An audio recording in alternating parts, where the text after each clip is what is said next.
talented woman she is. And I'm wondering, how did this movie come about? How did you get involved? How did Cher get involved? And Jennifer Hudson, where did it begin? Well, first I'll just say thank you. You guys are a wonderful audience. It's fun to sit like in the corner and feel your reactions. It's very gratifying, and also I'm so grateful to the JCC for this invitation. I was very happy to be invited. To be honest, the way I decide to make a movie or not is, it's kind of crazy, but it's fueled by, will I be so insanely jealous of another director if they do that before I do?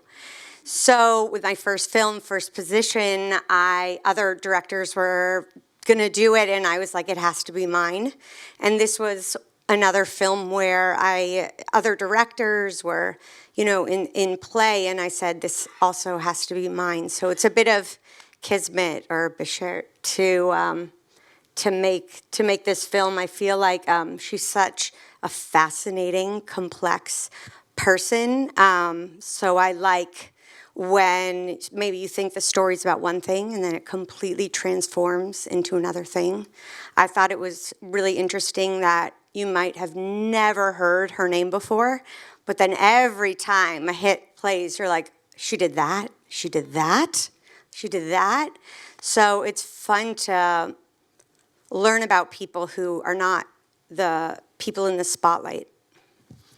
And as we saw, Diane, it's complex and interesting. And how did you kind of break down these walls, because she's guarded too? Mm-hmm. And how did you get her to trust you into telling her story? Well, Diane and I are friends now, but during filming, well, first of all, my background's journalism. I went to the J School uptown a bit, and we were always trained not to become friends with the people that you're filming, because then you would lose your objectivity. So Diane would invite me to like her birthdays and stuff, and unless a camera was there, I would say no. Now we're buddies, and it was because I really wanted to feel like I had the freedom to push her, and you don't really want to push your friend. One sort of hard thing that I learned was you had to earn her trust. Otherwise, her answers at the beginning were so flippant. I'd ask a question and it was almost like a waste to ask her that. And so quickly, I realized I had to go back to something, or I have to stop and say, something I learned from, so Aaron Bell, who's one of the most gifted, famous dancers in the world, is here. When I was filming him at the age of like 10, it was the first shoot ever. I hadn't earned his trust yet. And his mother, now that I'm a mom, I totally get it, was so mad at me because I was so close to him backstage, I had made him nervous. And that's an example of a director not knowing when to like push and when to pull back. So I now employ that skill, that learning, to all my work. And so with Diane, I really had to know when to push and when to pull back. And I found that upon earning someone's trust, spending more time with the camera off, you could push a little bit more, but you had to really like suss out when to do that. At a certain stage, because I'm an editor as well, I decided that the audience needed to feel what I was feeling, which is like, I was feeling frustration. You guys probably weren't feeling frustration, but where someone is saying, I'm not gonna show you my process, it's boring, I don't wanna talk about it, and then you quietly dismantle her process. So I thought that push and pull was really interesting. So throughout the film, she thinks it's stupid to talk about her process, so I'm like, then I'll just show it. And so by the end of the film, I feel like you kind of really do get a sense of her creativity and how her brain works. And her process is, so she calls it's intimate, and she doesn't like to talk about it. Mm-hmm. But you got this unparalleled access. And what did you find most surprising kind of about her approach? What was so unique to you?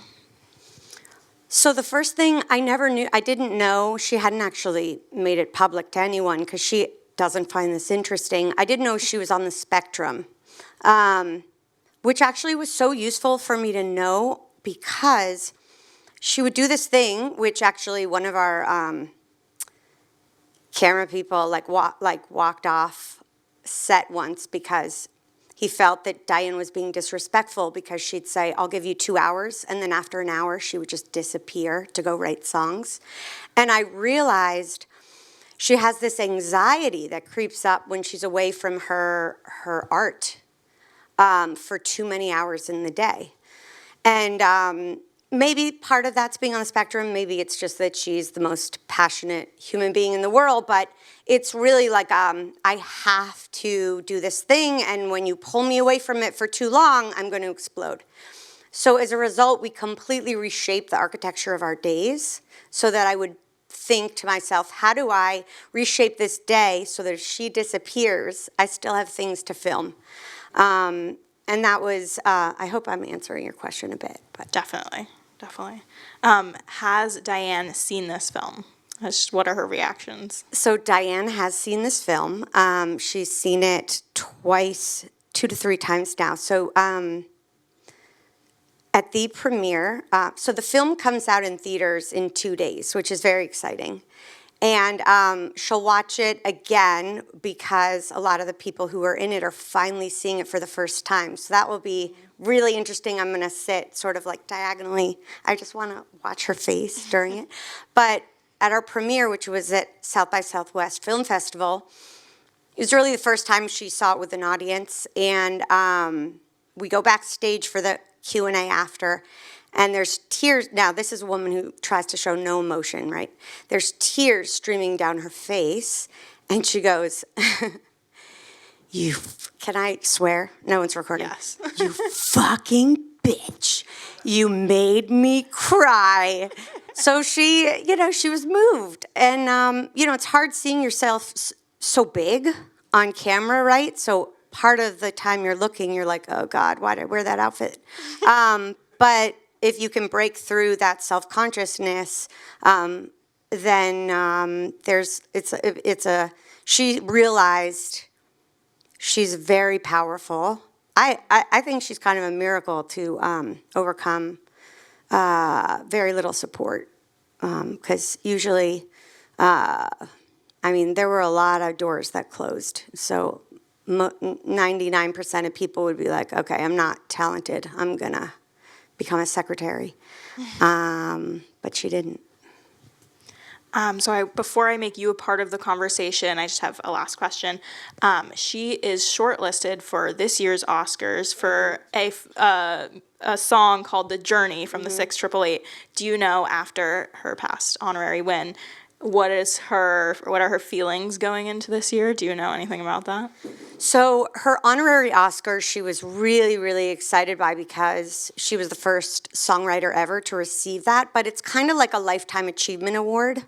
And Diane's very, very competitive. So she will not stop till she wins an Oscar. And then after she wins the Oscar, she's going to say, I want to be the first person to win 2 in a row. Yeah. There's no retirement ever in her future. She has a great song called "The Journey" that's in contention. She's really vying for it. She finds out next week whether it gets nominated. She'll do that slumberless sleepover again.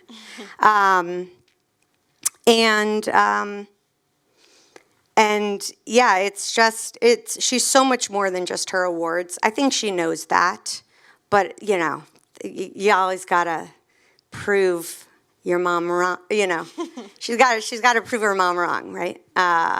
And so she's always gonna go for that. But I think maybe this film made her realize a little bit that you're way more than just the gold statues on your piano. Yeah. If we have any questions from the audience, I'll bring my mic over. Amen. Thank you. The sound is exquisite. It's clearly the pivot. How did you build this? Tell me what's exquisite. You're very sweet. Oh, the sound? Oh, I have to tell Milos. We'll ask something, about the visual. Yes, thank you for asking. The sound is obviously central to this because it's her voice. And how did you construct, because that's obviously moving the story forward. Oh, that's such a great question. I've never been asked that before. The question was about sound. Okay, so the answer is like twofold. Before I realized I really wanted to be a director, I was obsessed with NPR. I had interned for 1 million National Public Radio shows, and what I had learned was that you will watch something if the visual is bad, but the sound is good. But if the sound is bad and the visuals are good, it's hard to enjoy it, right? So sound is actually more important than what you're seeing. If you can't hear someone, it's really bothersome. So sound has always been, of extreme importance to me.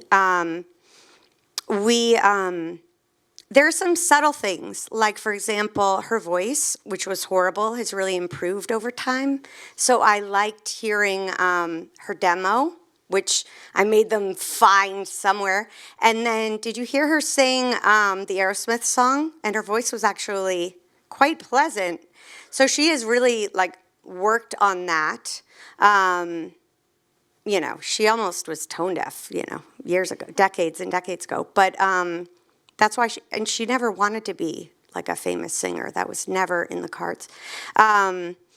But we had this amazing sound mixer in post-production who I spent many, many hours with. Because another thing is, if the music's too, if the dialogue's fine and the music's too loud, that's unpleasant for the audience. But then if the music isn't loud enough, I want, honestly, when it's in movie theaters, the audiences will be much bigger. I want them to start singing. So I saw this in a 250-person theater, and everyone was singing, right? And so that's what I want, is to feel a little bit like a concert experience when you hear the music, but not so loud that you are looking for, to cover your ears. Does that answer your question? Sorry, I'm a little verbose. But the sound is honestly more important than anything, more important than visuals. And it's really a matter of listening over and over again. And, you're listening with headphones, you're listening on your iPhone, you're listening in a theater, because everyone's going to watch it in all different ways. So you want it to be for everyone. I think we have time for one last question up there. I'll have you project. Thank you. It's a most interesting and immersive documentary. Thank you. What did you come away with about the songwriting craft, insights, pearls that she may have offered, and perhaps what did you learn about her in entirety in terms of how she conceives or the conception of self versus other songwriters in the industry, in a personal manner? That's a great question. So if you look right now, sort of the trend has been for years that there's 9 songwriters on a single song. I was actually filming a year or two ago with Justin Timberlake, and there were a bunch of songwriters in the room. Now, he's very gifted, but he also likes collaboration. That's not Diane, because first of all, she's difficult to work with, and she'll say that herself. But also it's so internal for her. It's so, we were doing press, and there was a 4-minute break between interviews, and she was writing a song in that 4-minute break. And then the person asked a question, and the first question, she's like, hold on, I need to write this lyric down. It's nonstop for her. Now, songwriting is 2 things, right? It's the words, and music, right? And that's why, so it's twice as hard, really, when you think about it. You can be a poet, or you can be a composer, and then this is putting these 2 things together. In terms of her process, when the cameras were off, she would enjoy bringing me into her writer's room and be like, play this, listen to this, listen to this. So it was fun to listen to like fragments of songs. I'm also bold enough to tell her when like I'm not feeling something either. So she asked me a lot, like, do you like it? Do you like it now? And I was like, who am I? Like, my opinion does not matter. But she does, she will play for anyone her songs. And she will say, this is like the best song I've ever written for every single song. Her process, I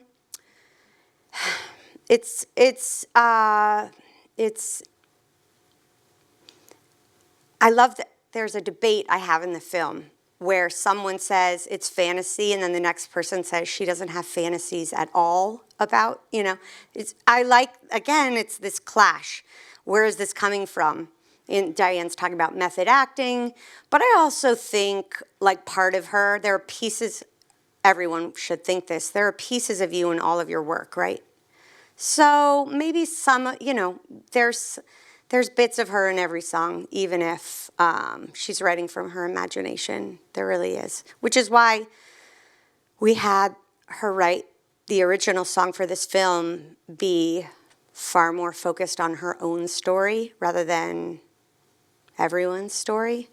Because she's done everyone's story, but, I thought it was an interesting choice that she went back to childhood for the source of inspiration for the original song. May I ask, the song Dear Me was written for this film? Correct. Oh, wow. And she wrote it, Dear Me was written for the film during filming. Oh, wow.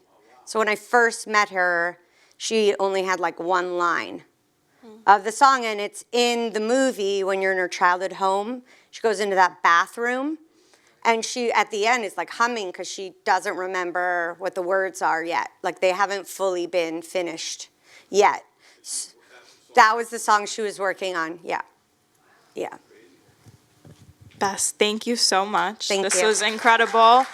The film opens at the Quad Cinema in 2 days, right? 2 days, and then in LA this weekend, and then it goes wide on Masterclass. Have you guys heard of Masterclass? It's really great. Next Thursday, and then May 20th, anywhere where you can buy a movie, iTunes, VOD. So please do spread the word. Spread the word. Thank you.